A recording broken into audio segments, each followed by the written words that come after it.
Abraham believed the Lord, and it was credited to him as righteousness.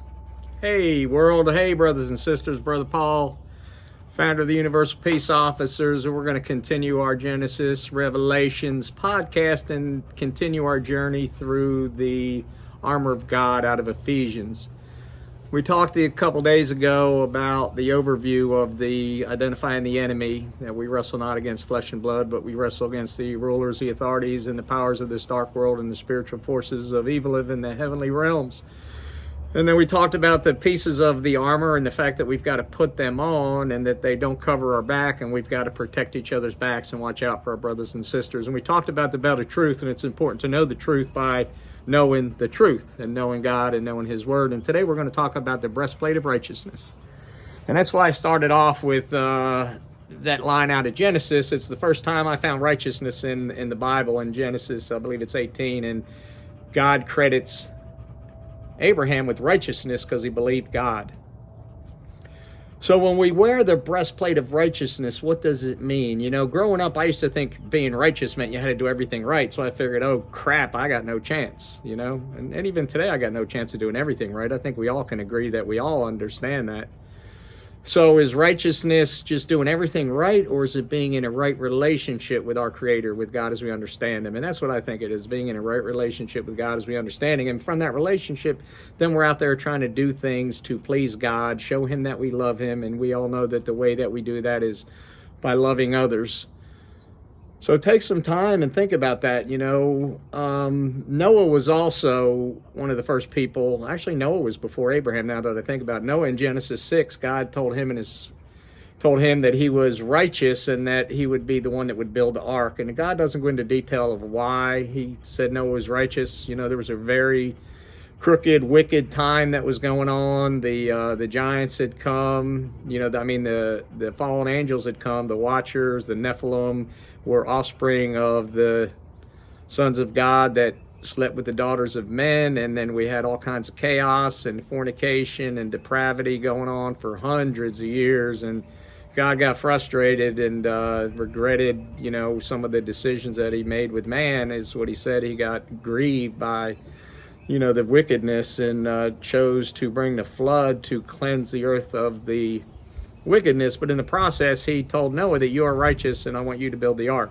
So Noah was righteous, and maybe he believed God when God told him a flood was coming, and he built the ark. Maybe that's why, because Abraham was credited with righteousness for believing God.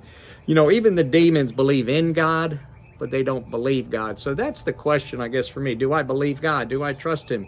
Do I follow the things that He tells me through His Word? And have I experienced the love and the peace and the grace and the mercy through all the things I've been through in life when I turn my will of my life over to God as I understand Him and allow Him to be the director and the guide of my life? And when I do those things, it sure does go a lot better. So as we battle in this world against the spiritual forces of evil, it's often important that we remember to use the spiritual tools, because it's easy to forget and we just want to go fix everything by ourselves. And that'll drive us crazy, as you guys probably know if you're like me and have been concerned about the things that are going on in our country and in our world and what can we do about it.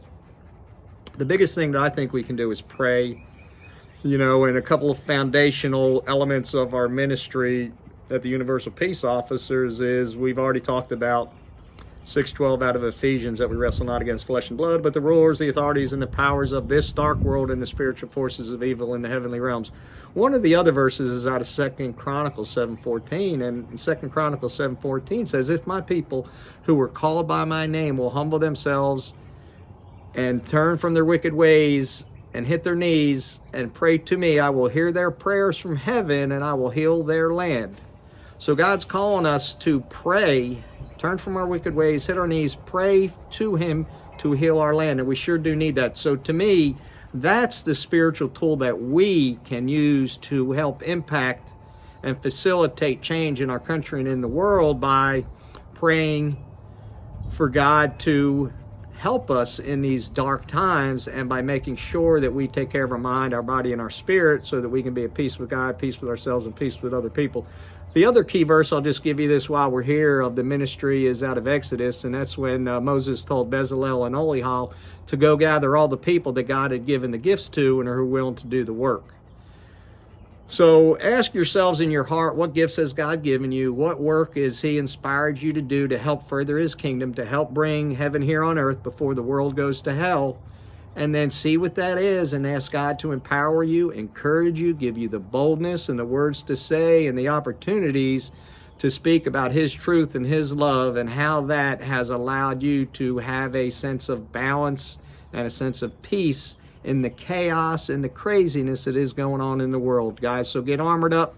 Put on that full armor of God here at Genesis Revelations with the Universal Peace Office. We will continue over the next couple episodes to finish talking about the different pieces of armor that we can use, that God has provided for us to overcome and stand firm and not allow the schemes of the devil to take advantage of us. So get armored up, guys. Put your armor on. Take care of your mind, body, and spirit. Love your family. Love your friends. Love everybody. And remember to please pray for our ministry. Please like and subscribe and share this information if you find value. And please do all you can to help the cause. And our goal and our mission is to spread peace, love, and compassion through prayer, so that we can help God save the world by changing one heart at a time. And at the ministry, we start with our own heart every day and make sure we take time to get grounded and get centered, so that we can be at peace with God and peace with ourselves, and then be in a better position to spread peace and love and compassion to others. So God, fill me with peace, love, and compassion.